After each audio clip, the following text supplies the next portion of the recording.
Hey guys, welcome back to my channel.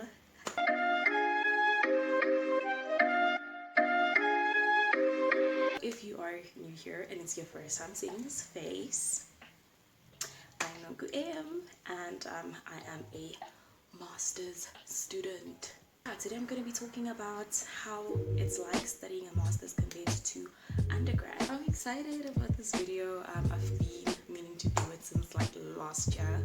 I haven't told you guys what I'm doing my master's in. I'm just saying, well, I've generally been saying I'm doing my master's in law. I will be telling you guys at the end of the video. Before we get into the video, please don't forget to like, comment, and subscribe. Like, it means so much to me. So without further ado, not wasting any more time, let's get into this video. You are generally encouraged to have your own opinion. Undergrad, like, you don't, like, your opinion is not a factor. It's not a factor. Just nobody cares about that, you know. And you quickly realize that you know, you have to kind of sometimes in tests and in your exams and assignments give opinions that are your lecturers. In general, let me say.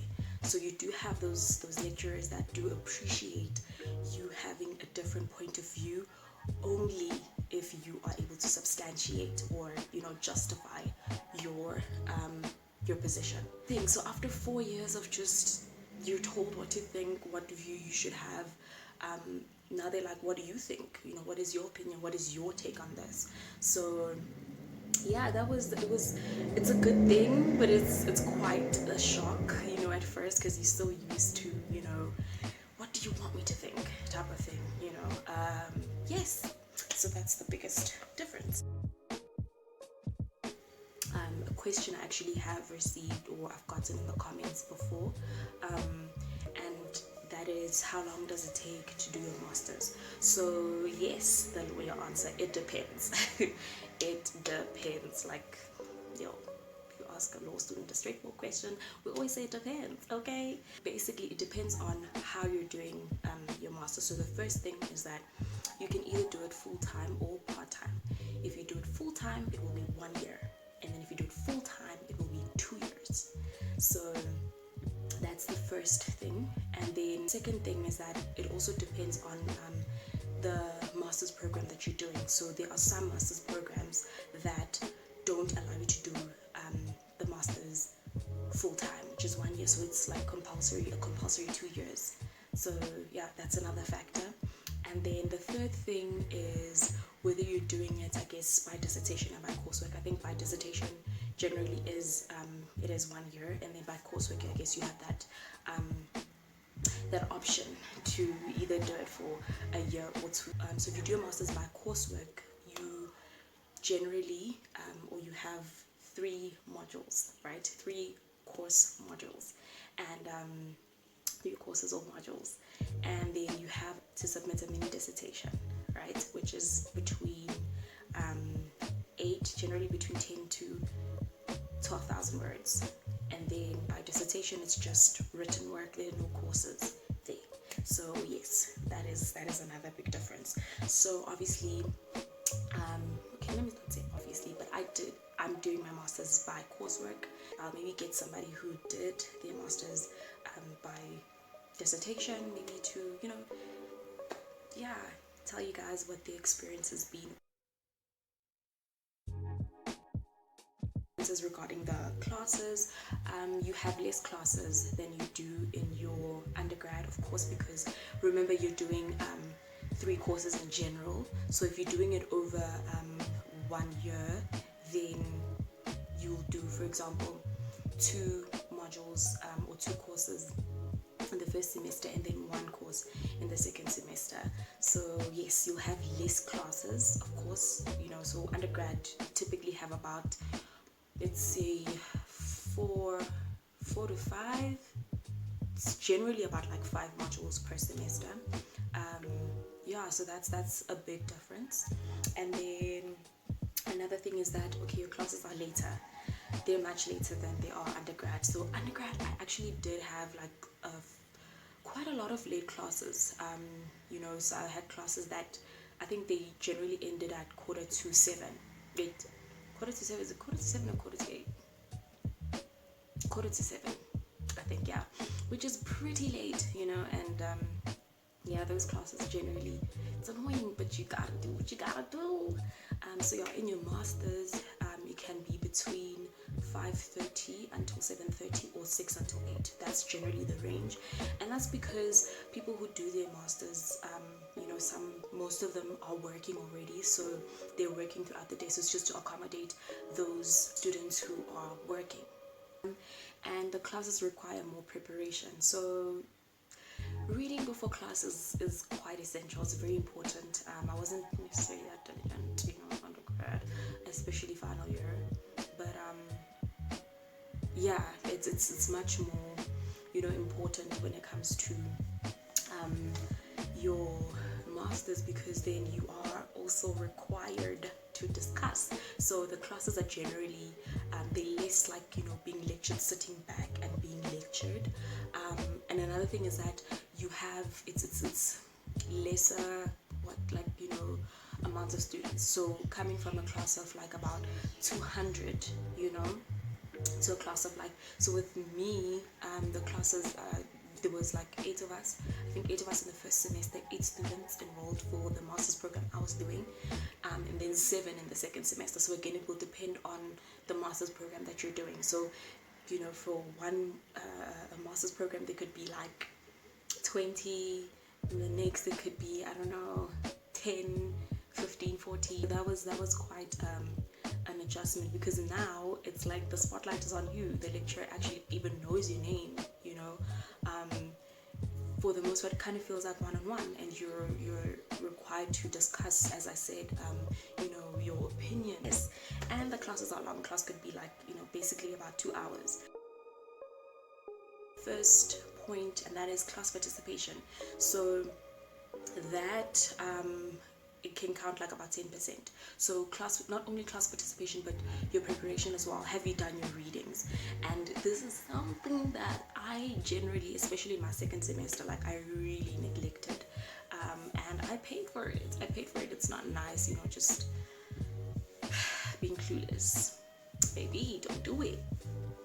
But yeah, so that's one way in which they can assess you. The second one is class presentation. So in the first semester, for my 2 modules, we did class presentations, and they counted 10%. So it's either class presentations or participation. So this is for the master's program that I did, and I think, yeah, I've asked a couple of other peers who are also doing other programs, and that's generally how it's set up.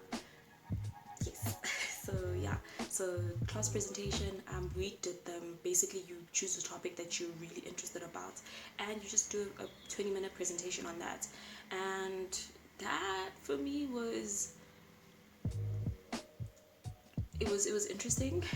It was nerve-wracking, because it was the first time, you know, I had to just stand in front of the class, and in a while, you know, like speeches and stuff, like you don't really do those, I guess, undergrad generally. Yeah, so it was quite different, but got over them, and yeah, it was nice. The second form, and the biggest, I guess, the chunk of your marks will be your assignments, so your research essays. And for me, these research essays, I saw them as, you know, just like kind of like a practice for my dissertation, and they counted 40% of the semester mark before going into the exam. So yes, so these research assignments, you guys, like, I kid you not, like they literally just like, they drained me, but yeah, I actually got to improve my research skills. I also got to improve my writing skill. Another big difference is that there are no semester tests. So this is basically how your marks are set up, right? So it's either the class presentation, which is 10%, or class participation, and the assignment, which is 40%. And that's how you get into the semester. Whereas undergrad, you've got the semester tests, you've got assignments, you've got online tests, sometimes even class attendance. So yeah, that was a huge difference, and it did put a lot of pressure. I remember I was like, every single time I was super stressed in terms of like, you know, the submission and stuff. But yeah, so that's a huge difference. So obviously with no semester tests, with semester tests, like you get to kind of gauge where you are in terms of your understanding.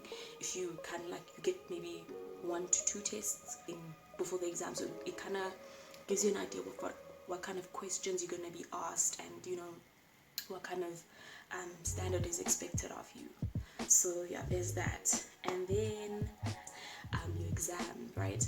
So it can either be an open book exam or a closed book exam. So depending on your basically the lecturer for that, or supervisor, I guess, of that particular master's program, it will either be open or closed book. So for me, for my program, our exams were open book, and I remember that first exam, like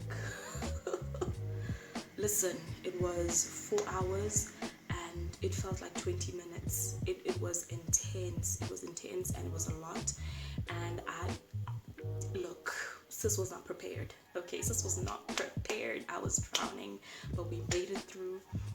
And yeah, in my last exam, I actually improved a lot.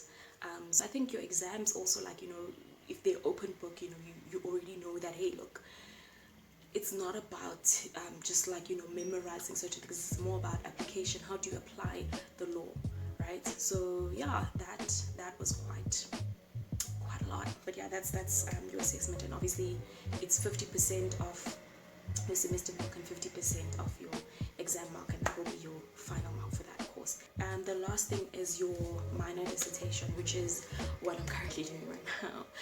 So yeah, that's also a big chunk of, like, I guess, you know, your marks in general for your masters, which is, yeah, what I'm left with right now. So yes, and yeah, I guess my overall opinion of masters is that it's quite intense, but it is doable. It is doable, and it really tests your self-discipline. It really tests your time management. And as you know, or if you don't know, I am working. I'm a tutor. I teach a first-year students, and I've been doing so since 2018. So yes, like that also, it factors in. It's not a 9 to 5, but it's still, you know, there are those times where, like, you know, there's marking to do, and the marking bit, you guys, yeah, that's quite a lot. It needs you to manage your time properly, you know. So work, you know, school, social life, because it's the one I have a social life, it's the one I have your downtime and everything. Yes, so my overall opinion is that it's doable. You just need to manage your time wisely. You need to start early. You need to be consistent. Yes, and now, what master's program am I doing? So yes, I chose to do my master's in public international law, and it has been quite a ride. It's very interesting, it's very challenging. So basically, I did, in the first semester last year, I did international criminal law, and then I did international human rights law, and then the second semester I did international environmental law, which was super interesting. Yeah, so if you'd like to know more about what that's all about, I am open to making a video on that. So would I recommend doing your master's? I'd say yes, heck yes. As a lawyer, you know, you, like, 90%, or let's say 80% of the work that you're going to be doing is researching and writing, and so you improve by doing something, you know, over and over and over. And so yeah, definitely I'd recommend that. And obviously, after doing your LLB, you can do it part-time, you know. So I'd say go for it. I've learned so much, I've grown so much as a person. My skills also, my research and writing, it has improved, and I'm still working on it. It's still not there, but like, you know, I'm working on it. And yeah, so definitely I recommend 100% studying further. And yeah, guys, that has been the video. Wow, this feels like it's been a lot. Oh my word. So yes, please do comment, like, share, and subscribe. And if you have any questions, like, you know, I'm really just like put them down in the comments, a video that you'd like to see from me, or just shoot me a DM on Instagram or on Facebook. So yes, I will see you guys in the next video.